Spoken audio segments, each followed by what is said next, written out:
Halo para magran dimanapun kalian berada, berjumpa lagi dengan suara saya di sini. Di kesempatan ini, saya sangat bersemangat untuk menceritakan kepada kalian semua sebuah film yang sangat emosional, inspiratif, dan mampu mencampur adukan semua perasaan di tubuh kalian. Sebuah perjuangan menyentuh hati yang mampu meredakan ketegangan antar dua negara. Sebuah kasih sayang yang tidak memandang ras, suku, ataupun agama. Film ini sendiri berjudul Bajrangi Bhaijaan yang rilis pada tahun 2015 dan yang pastinya dibintangi oleh salah satu aktor terbaik Bollywood yang bernama Salman Khan dan juga Kareena Kapoor sebagai pemeran utama wanita. Film ini sendiri menceritakan tentang anak kecil yang tersesat di negara lain. Dia bertemu dengan seorang pria baik hati yang mengantarkannya pulang. Kengerian, ketakutan, dan teror pun terlihat di sepanjang perjalanan karena dia memasuki negara tanpa perizinan. Baiklah, tanpa banyak basa-basi atau perbacotan di awal, siapkan diri kalian, pasang headset gaming mahal kalian, dan mari kita mulai jalan ceritanya.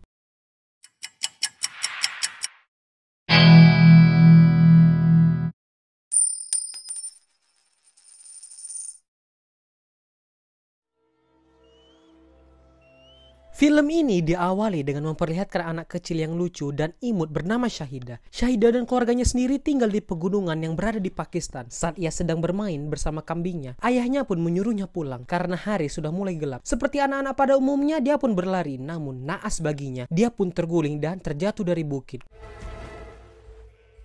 Ibunya yang jantungan pun bertanya kepada ayahnya, mengapa Shahida belum pulang? Ayahnya yang dari awal tadi menyuruhnya pulang pun terkejut bukan main, hingga orang satu kampung dikerahkan untuk mencari Shahida. Setelah pencarian yang panjang, akhirnya ia pun ketemu sedang nyangkut di batang pohon. Perlu diketahui kalau Shahida mempunyai kekurangan sejak lahir, yaitu tidak bisa berbicara, maaf kata alias bisu. Hal inilah yang membuat susah untuk mencarinya. Keesokannya, para tetangga pun berkumpul membahas jalan keluar untuk Shahida. Mereka pun menyarankan orang tua Shahida untuk membawanya pergi ke tempat suci yang berada di Delhi, India, agar ia bisa berbicara lagi. Namun masalahnya, untuk pergi ke India merupakan hal yang sulit, karena seperti yang kita tahu, dua negara tersebut sedang berkonflik. Tetapi hal itu tidak menjadi hambatan bagi ibunya yang sangat ingin agar Shahida sembuh dan bisa bersekolah. Ayahnya pun menjual seluruh hewan ternaknya untuk ongkos mereka selama di perjalanan. Keesokannya mereka pun pergi ke India menggunakan kereta api. Setelah melewati penjagaan yang ketat, mereka pun sampai di tempat suci dan berdoa, berharap agar Shahida bisa berbicara. Saat mau pulang menuju India, kereta api mereka pun berhenti karena ada sedikit perbaikan. Saat yang lain tertidur, Shahida pun terbangun dan berkeliling. Tanpa sengaja, ia melihat domba yang masuk ke dalam lubang dan langsung menolongnya. Namun, disinilah awal mula petaka dimulai. Karena secara tiba-tiba kereta api tersebut melaju sehingga dia pun berlari mengejarnya. Namun, apalah daya, kereta itu pun meninggalkannya. Tak lama setelah itu, terdapat satu kereta api yang berhenti di dekatnya. Dia pun menaiki kereta tersebut, berharap kalau kereta yang dinaikinya akan menuju Pakistan. Tetapi yang terjadi malah sebaliknya. Kereta itu pun membawanya balik lagi ke India. Ibunya pun terbangun dan panik mencari Shahida hingga membuat penumpang di situ terbangun. Dia pun menyuruh untuk menghentikan kereta. Namun itu sudah terlambat karena mereka sudah berada di tanah Pakistan. Tentara di situ pun sudah ditugaskan untuk mencari Shahida yang pastinya mereka tidak akan menemukannya. Ibunya yang mengetahui itu pun histeris, bahkan ingin menerobos perbatasan. Di terminal, kakeknya pun berdoa agar Shahida ditemukan oleh orang yang baik. Keesokannya, dia pun tiba di India dan terlihat sedang ada festival, di mana mata kecilnya tertuju kepada seorang pria yang bernama Pawan. Setelah selesai berpesta dan berjoget seperti film India pada umumnya, dia pun melihat Shahida yang kelaparan dan memanggilnya, serta memesankan makanan untuknya. Saat Pawan beranjak, Shahida pun terus mengikutinya, seakan-akan Pawan adalah sosok malaikat pelindung baginya. Pawan yang tak tegaan pun membawanya ke kantor polisi, berharap agar orang tua Shahida menemuinya. Namun polisi di sana malah bersikap acuh tak acuh, hingga Pawan memutuskan untuk menjaganya. Di sepanjang perjalanan, Pawan pun menyebutkan beberapa kota. Namun dari semua itu, tidak ada satupun nama kota asal Shahida. Ya iyalah, beda negara. Kemudian, agar tidak suntuk selama perjalanan, Pawan pun menceritakan kisahnya kepada penumpang yang lain, di mana ayah Pawan merupakan seorang yang sangat tegas, disiplin tinggi, dan sangat beredukasi, sehingga Pawan dididik keras dari kecil. Namun hal itu tidak membuahkan hasil, karena saking pintarnya Pawan, dia sampai tinggal kelas 10 kali. Sedikit fakta menarik tentang Pavan, dia adalah penganut ajaran Bajrangbali, yang dimana hal ini membuatnya tidak boleh berdusta alias selalu jujur, sehingga dia tidak pernah menyontek asal ujian. Dari tahun ke tahun dia pun selalu digampar bapaknya, hingga pada tes yang ke-11 bapaknya pun pasrah karena tak pernah lulus dan menyarankan Pavan agar ia menemui teman ayahnya di Delhi untuk mencarikannya pekerjaan. Namun saat Pavan mengatakan kalau ia lulus, ayahnya pun terkejut. Saking terkejutnya ayahnya, jantungnya pun ikut berhenti. Saat ia sedang berada dalam perjalanan menuju Delhi, dia pun bertemu dengan seorang wanita yang bernama Rasika. Di sini mereka berdebat masalah kembalian uang, hingga membuat Rasika kesal dan meninggalkannya. Setelah perjalanan yang panjang, Pavan pun tiba di rumah teman ayahnya yang bernama Dayanan. Entah kebetulan atau memang jalan cerita filmnya memang kayak gini, ternyata Rasika adalah anak dari Dayanan. Rasika pun menyangka kalau Pavan telah mengikutinya. Namun Pavan menjelaskan kalau itu hanyalah sebuah kesalahpahaman, dan dia pun mengaku kalau dia adalah anak dari teman ayahnya. Di sini Pavan pun menjelaskan maksud kedatangannya, yaitu mencari pekerjaan. Mendengar itu, Dayanan pun menyuruh Rasika yang bekerja sebagai guru untuk mencarikannya pekerjaan. Sehingga mereka pun banyak menghabiskan waktu bersama, menyusuri jalan di malam hari, menikmati rembulan malam, dan seperti yang kalian tahu, benih-benih cinta pun mulai muncul. Kemudian pada suatu malam, Dayanan menerima tamu orang yang akan melamar Rasika. Namun Rasika secara gamblang mengatakan kalau ia sudah mencintai Pavan. Karena sayang anak, Dayanan pun membatalkan acara lamaran tersebut dan merestui hubungan Pavan dan Rasika dengan syarat Pavan harus mempunyai rumah terlebih dahulu. Begitulah sekelumit kisah tentang Pavan. Saat ini Pavan pun sudah mempunyai cukup uang untuk mendepositukan rumah agar bisa ditinggalnya bersama Rasika. Saat sudah sampai di rumah Dayanan, Pavan pun menjelaskan tentang Syahida yang tersesat. Dayanan pun menyayangkan sikap Pavan yang selalu menolong orang lain tanpa memikirkan dirinya sendiri. Pavan dan Rasika pun berbincang-bincang tentang orang tua Syahida. Di sini Pavan yang belum mengetahui namanya memanggil Syahida dengan sebutan Muni, dan selanjutnya kita akan memanggilnya sebagai Muni. Muni yang berasal dari Pakistan pun tidak terbiasa dengan makan makanan vegetarian. Dia pun mencium aroma ayam tetangganya yang muslim. Hingga saat Pavan dan Rasika pulang, orang rumah di situ pun sibuk mencari Muni. Pavan dan Rasika pun panik serta ikut mencari Muni. Saat sedang mencari, mereka pun menemukan Muni di rumah tetangganya yang muslim sedang memakan ayam. Malamnya, Pavan pun mendapat banyak tagihan pesanan ayam yang dimakan oleh Muni. Namun, Pavan tidak mempermasalahkannya. Setelah itu, Muni pun menangis karena melihat anak kecil yang sedang mesra-mesraan dengan ibunya. Melihat itu, Pavan pun manjat jendela, berjoget, dan bernyanyi demi menghibur Muni. Tak sia-sia, Muni pun senang. Keesokannya, Pavan dan Rasika pun mengajak Muni jalan-jalan. Dia pun melihat orang berjualan gelang dan Muni main nyelonong mengambil gerang tersebut. Pavan pun menunggu Muni kalau mencuri itu tidak baik. Dilanjutkan dengan menyuruhnya minta maaf kepada dewa. Muni pun terlihat enggan, kemudian pergi ke masjid untuk berdoa. Pavan pun sangat terkejut melihat Muni yang ternyata seorang muslim.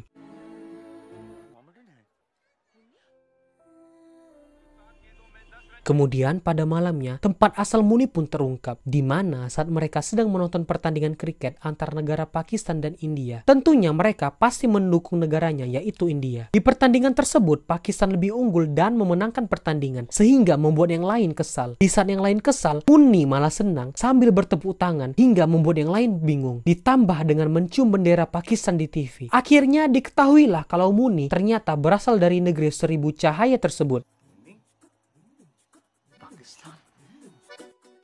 Dayanan pun marah besar mengetahui Muni berasal dari Pakistan karena alasan yang cukup aneh, yaitu negara Muni telah membunuh banyak orang-orang India. Dia pun menyuruh Pavan untuk segera membawanya ke kedutaan Pakistan karena Dayanan tidak mau lagi menampungnya. Besoknya Pavan pun membawanya ke kedutaan Pakistan. Di situ terlihat banyak orang yang berdemo. Kemudian Pavan pun berbicara kepada petugas tersebut kalau Muni berasal dari Pakistan dan meminta kepada mereka untuk memulangkan Muni. Namun mereka tidak percaya begitu saja hingga terjadi pertengkaran antara Pavan dengan petugas tersebut. Petugas itu pun mengusir Pavan dari situ. Setelah itu, tiba-tiba segerombolan orang datang menyerang kedutaan besar tersebut.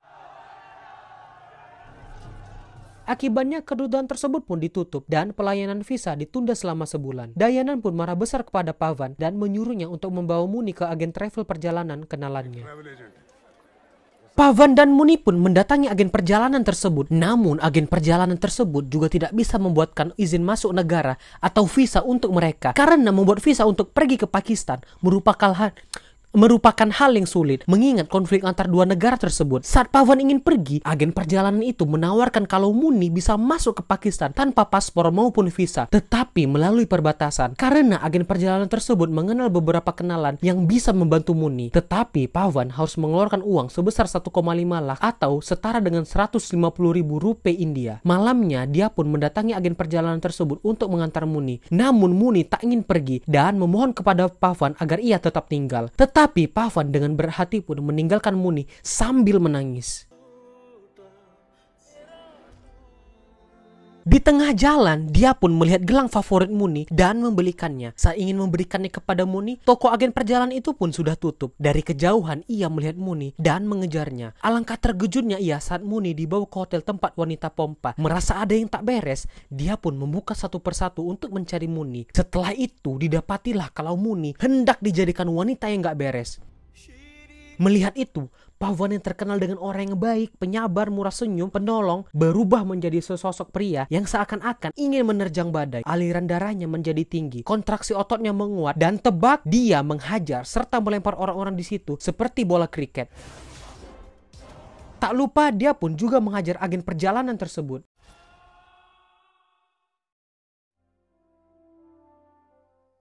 Karena merasa tak ada jalan lain, Pawan pun membuat keputusan yang cukup gila dan berani, yaitu mengantarkan Muni ke Pakistan tanpa paspor maupun visa. Dia pun mendapat pertentangan dari Rasika kalau itu merupakan tindakan yang gila. Namun Pawan beranggap kalau kita mempunyai hati yang bersih dan niat yang mulia, maka segala tantangan maupun hambatan akan mudah dilewati. Sungguh sebuah hati yang sangat mulia dan jiwa yang berani. Ada-ada aja, masa masuk ke negara orang versi suka-suka. Lanjut, keesokannya Pawan dan Muni pun pergi menuju perbatasan. Di tengah jalan, dia pun dihampiri oleh pemuda setempat yang juga ingin menyeberang ke perbatasan. Dia menawarkan tumbangan kepada Pawan, namun Pawan harus membayar sejumlah uang yang lumayan banyak. Pawan pun menolak dan pergi. Kemudian dia mengatakan kepada Pawan kalau pagar perbatasan tersebut dialiri oleh listrik bertegangan tinggi. Tentara di situ pun juga langsung menembaknya, baru bertanya kepada mayat Pawan, "Siapakah kamu?" Namun Pawan tetap bersikukuh untuk menyeberang dan mengantar Muni pulang. Mendengar itu, orang tersebut pun terharu dengan niat mulia Pawan dan mengizinkan mereka untuk menumpang.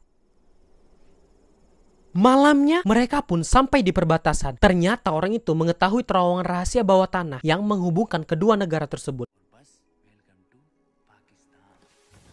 Setelah sampai di tanah Pakistan, Pawan pun tidak mau pergi sampai dia meminta izin tentara yang menjaga. Mendengar penjelasan dari Pawan, orang itu pun kaget bukan main hingga terpaksa meninggalkannya. Tak lama kemudian tentara perbatasan pun lewat dan melihat mereka. Tentara itu pun bertanya kepada Pawan. Dengan polosnya, Pawan menjawab semuanya dengan jujur kalau dia berasal dari India dan masuk melalui terowongan bawah tanah serta tujuan dia yang ingin memulangkan Muni di Pakistan. Pawan pun juga menjelaskan kalau dia ingin meminta izin kepada tentara tersebut untuk pergi ke Pakistan. Ya tentulah tentara itu tidak percaya begitu saja. Dia pun menyuruh mereka untuk kembali ke India. Tak lama setelah itu, mereka pun menyeberang balik ke Pakistan melalui terowongan yang lain. Kali ini, Pawan pun dipukuli akibat tetap nekat ingin pergi. Karena melihat Muni menangis, komandan itu pun menyuruh anak buahnya berhenti memukuli Pawan dan memberikan ultimatum kepada Pawan antara dia balik ke India atau melanjutkan perjalanan ke Pakistan. Yang penting, setelah mereka kembali, Pawan harus sudah pergi dari situ. Jika Pawan masih berada di situ, dia akan ditembak. 10 menit berlalu, Pawan pun tetap berada di situ. Dia pun tetap berkomitmen kuat untuk tetap meminta izin kepada tentara itu untuk melanjutkan perjalanan dan berjanji setelah menemukan orang tua Muni, dia akan kembali ke India. Mendengar penjelasan dari Pawan, hati komandan itu pun luluh dan mengizinkan Pawan untuk pergi.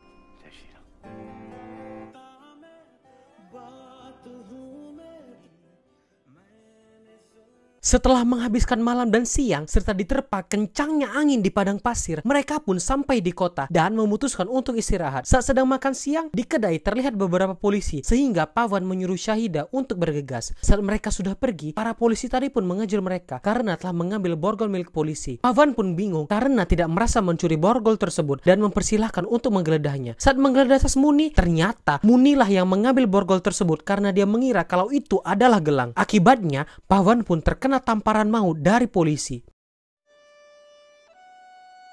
Polisi itu pun bertanya tentang asal-muasal Pawan. Dan seperti yang kalian tahu, dengan polosnya Pawan mengatakan semuanya dengan jujur kalau dia berasal dari India dan pergi tanpa menggunakan paspor maupun visa dan masuk ke Pakistan melalui terowongan bawah tanah. Akibatnya, dia pun ditahan karena dianggap mata-mata. Di sisi lain, seorang reporter yang sedang merintis karir seperti saya ini sedang meliput berita yang tidak penting. Reporter ini sendiri bernama Chan Nawab. Saat sedang meliput, tiba-tiba temannya memberitahu kalau terdapat mata-mata India yang tertangkap di kantor polisi. Mendengar itu, dia pun langsung bergegas ke sana. Karena itu merupakan berita yang langka, sehingga bagus untuk menjadi batu lonjakan karir pereporterannya. Sesampai di kantor polisi, Chan Nawab pun langsung mewawancari Pawan. Namun itu hanya berlangsung sesaat saja, seperti duitmu.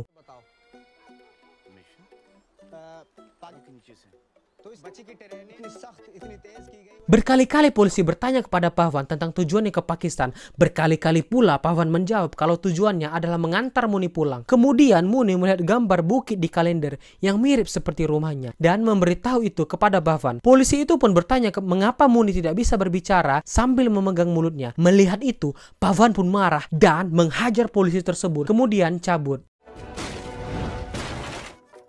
Di waktu yang sama, Chan Nawab pun sedang meliput di depan kantor polisi. Tiba-tiba dia melihat Pawan keluar dan langsung mengikutinya hingga ke dalam bus. Di dalam bus, Chan Nawab pun menelpon kantor polisi untuk memberitahu keberadaan Pawan. Saat kernet bus tersebut menagih uang tiket, Pawan pun bertanya tentang gambar di kalender tersebut serta memberitahu tentang tujuannya yang datang jauh-jauh dari India. Kernet bus itu pun terharu, kemudian bertanya kepada penumpang lain di mana tempat tersebut, namun tidak ada yang mengetahuinya. Chan Nawab pun menyadari kalau Pawan memang bukan mata-mata, melainkan seorang pria yang berhati malaikat dan berjiwa mulia. Hingga pada saat polisi datang, penumpang di situ pun sudah kompak kalau mereka tidak pernah melihat Pawan. Sementara mereka bertiga sudah bersembunyi di atas bus. Dan disinilah awal mula petualangan suruh mereka untuk mengantar Muni pulang dimulai. Malamnya, mereka bertiga pun istirahat di sebuah masjid. Paginya, Pawan menyadari kalau tempat itu adalah masjid dan langsung keluar. Di waktu yang bersamaan, ustaz masjid itu pun datang dan mengatakan kalau masjid tersebut terbuka bagi semua orang. Dia pun mempersilahkan Pawan untuk masuk, tetapi Pawan lebih memilih untuk di luar. Saat dia melihat polisi berpatroli, dia pun memutuskan untuk masuk. Kemudian Pawan bertanya kepada ustadz tersebut tentang gambar di kalender tadi yang diduga sebagai tempat tinggal dari Muni. Namun baik ustadz maupun murid tersebut tidak ada yang mengetahuinya. Tak lama kemudian polisi pun mendatangi tempat tersebut dan bertanya mengenai keberadaan Pawan. Ustadz tersebut pun yang mengetahuinya tulus dari Pawan lebih memilih untuk menyembunyikan keberadaannya. Dikarenakan polisi yang sedang berpatroli di setiap daerah, mereka pun menyamar sebagai muslimah bercadar agar para polisi tidak curiga. Di India, Diana pun sangat terkejut dan syok mengetahui kalau Pawan pergi ke Pakistan tanpa menggunakan paspor maupun visa. Kemudian mereka bertiga pun diturunkan untuk melanjutkan perjalanan. Tak lupa sang ustadz itu pun mendoakan mereka. Setelah itu mereka pun singgah untuk makan siang. Dikarenakan perjalanan yang akan ditempuh lumayan jauh, Chan Nawab pun menyuruh Muni untuk menyumbat knalpot mobil orang dengan pisang. Hingga saat mobil itu mogok, Chan Nawab pun berpura-pura membetuli mobil tersebut. Alhasil mereka mendapatkan tumpangan gratis. Di sepanjang perjalanan, Chan Nawab pun berbincang dengan orang tersebut dan didapatilah fakta kalau orang tersebut merupakan seorang kepala polisi yang mendapatkan tugas mendadak karena berita tentang mata-mata India yang masuk ke Pakistan. Sesampainya di kantor polisi, kepala polisi itu pun menyuruh anak buahnya untuk mengantar mereka. Kepala polisi itu pun mengetahui kalau yang dia beri tumpangan tadi merupakan mata-mata tersebut berdasarkan ciri-ciri yang disebut oleh anak buahnya. Mendengar itu, dia pun menyuruh anak buahnya yang mengantar Pawan tadi untuk segera menangkapnya. Setelah kembali, mereka pun sudah kabur. Kemudian mereka pun pergi melanjutkan perjalanan, menghabiskan waktu bersama, menumpang dari kendaraan satu ke kendaraan lainnya, bergaul dengan orang sekitar, hingga tanpa terasa mereka pun sudah mulai dekat dengan daerah rumah Muni. Akan tetapi mereka belum menemukannya. Malamnya Pawan pun mengungkapkan niatnya ke Chan Nawab untuk menyerahkan diri ke polisi agar mereka yang mencari keberadaan orang tua dari Muni. Akan tetapi Chan Nawab mencegahnya dan berkata kalau itu semua sia-sia karena bagaimanapun juga mereka akan menangkap Pawan dan menyerahkan Muni ke panti asuhan yang tentunya Pawan tidak menginginkan hal tersebut. Kemudian Chan Nawab pun menelpon pihak stasiun televisi untuk mengangkat cerita tentang mereka agar orang tua Muni bisa cepat ditemukan. Namun semuanya menolak. Kemudian Chan Nawab menyarankan agar mereka pergi ke sebuah tempat suci yang katanya bisa mempertemukan orang yang terpisah. Setelah itu dia pun mendapatkan telepon dari temannya tadi yang sudah ditangkap oleh polisi. Polisi itu pun menyuruh temannya Chan Nawab untuk bertanya di mana keberadaannya. Chan Nawab pun menjawab tanpa perasaan curiga kalau besok mereka akan pergi ke tempat suci. Keesokan paginya mereka bertiga pun pergi ke tempat tersebut dan mengikuti ritual yang ada, berharap agar orang tua Muni bisa bertemu. Di waktu yang sama, ibu Muni pun juga berada di situ. Namun mereka tidak berjumpa. Di luar, Chanawa pun membuat rekaman tentang Pawan yang nekat menyeberang perbatasan demi melakukan tugas yang mulia. Setelah itu, dia pun pergi ke warnet setempat untuk mengupload rekaman tersebut ke YouTube, seperti yang saya lakukan. Saat sedang asik-asiknya mengupload, dia pun melihat temannya tadi bersama polisi. Mengetahui itu, dia pun langsung mengajak Pawan cabut dari situ. Kemudian temannya pun menelponnya untuk bertanya di mana dia.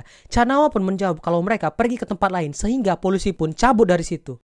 Pada malam harinya, Nawa pun menunjukkan rekamannya tadi yang sudah diuploadnya ke YouTube, berharap agar videonya menjadi viral dan Muni bisa berjumpa dengan orang tuanya. Setelah diperlihatkan lebih detail, ternyata ibu Muni juga terlihat berada di rekaman tersebut, di mana ibunya baru turun dari sebuah bus. Keesokan paginya, mereka pun menginterogasi supir bus tersebut dari mana saja dia berasal. Dan pada akhirnya diketahuilah kalau Muni berasal dari daerah yang bernama Sultanpur.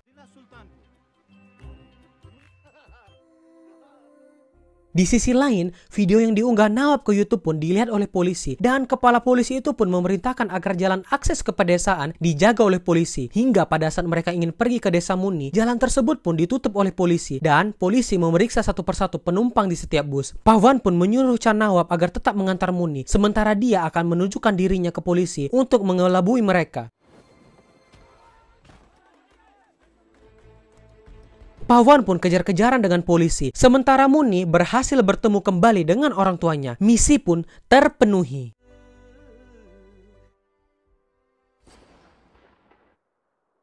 Di dalam penjara, Pawan pun disiksa habis-habisan oleh polisi, sementara video yang diunggah oleh Chan Nawab menjadi viral hingga ditonton oleh jutaan orang. Bahkan Rasika pun ikut menonton. Semua media pun memberitakan kisah ini, bahkan menjadi berita headline. Rakyat Pakistan pun menaruh simpati kepada Pawan, namun petinggi kepolisian tetap menganggap kalau Pawan merupakan seorang mata-mata India, walaupun sudah diketahui kalau Muni telah hilang di India. Polisi itu pun menyuruh anak buahnya untuk mencari informasi ke India. Anak buahnya pun datang ke kantor polisi yang sempat didatangi oleh Pawan tadi, dan memang benar kalau Pawan pernah ke situ. Mengetahui itu, kepala polisi itu pun menelpon atasannya kalau Pawan memang bukan seorang mata-mata. Namun atasannya tidak peduli. Yang penting Pawan harus mengaku kalau dia adalah seorang mata-mata. Atasan itu pun juga mengancam kalau dia akan mencutikannya kalau kepala polisi tadi tidak berhasil membuat Pawan mengaku. Akan tetapi kepala polisi itu pun masih mempunyai hati nurani dan menganggap kalau dia memenjarakan Pawan yang berhati mulia itu, maka itu akan menodai kehormatan negaranya, dan dia pun tidak akan membiarkan hal itu terjadi. Di sisi lain, Chan Nawab pun mendapat tawaran dari pihak stasiun televisi untuk menyebarkan kisah perjalanan Pawan. Dia pun langsung membuat rekaman dan berkata kalau Pawan saat ini sedang ditahan di penjara Pakistan dan menyuruhkan untuk menghentikan permusuhan antar negara ini, serta mengajak masyarakat India maupun Pakistan untuk ramai-ramai pergi ke perbatasan dengan tujuan menghargai jasa dari seorang Pawan, sehingga petinggi polisi itu pun kalang kabut.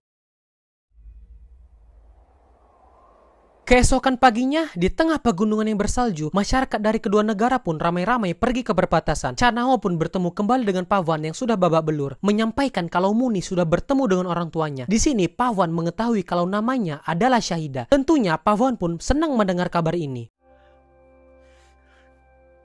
Chan Nawab pun mengatakan kalau kali ini Pawan bisa pulang dengan terhormat, tidak dengan merangkak di bawah tanah. Semua orang pun meneriakkan namanya. Tentara penjaga perbatasan pun sebenarnya tidak diizinkan untuk membuka. Akan tetapi dikarenakan mendengar kisah Pawan yang luar biasa ini, mereka pun membiarkan orang-orang Pakistan membuka gerbangnya. Pawan pun berjalan menuju negara asalnya. Rasika dan Dayanan pun sudah berada di situ. Sementara Muni beserta orang tuanya pun datang untuk mengucapkan terima kasih. Namun Pawan sudah mau masuk ke wilayah India. Muni pun berusaha untuk memanggil Pawan. Dan disinilah keajaiban terjadi, di mana secara mengejutkan Muni bisa berbicara.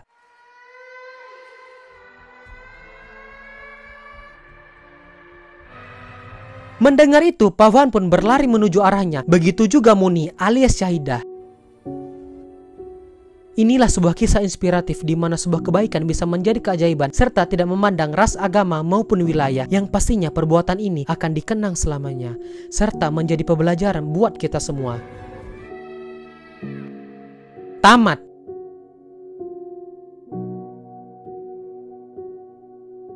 Ketahuilah bahwa film ini mempunyai pelajaran yang berharga untuk kita semua dan menjadi contoh nyata bahwa kebaikan itu sangatlah indah serta sebuah cahaya bagi setiap manusia. Seperti kata pepatah, wangi bunga menyebar hanya mengikuti arah angin, tetapi kebaikan seseorang menyebar ke semua arah. Tentunya dari film ini, saya serta kalian semua mendapatkan pelajaran yang sangat berharga dari seorang Pawan. Film ini juga menampilkan adegan lucu yang mengundang gelik tawa untuk kita semua. Baiklah, saya pamit undur diri. Jangan jangan lupa untuk memperganteng diri. Sampai jumpa dengan suara saya di video berikutnya. Salam mageran.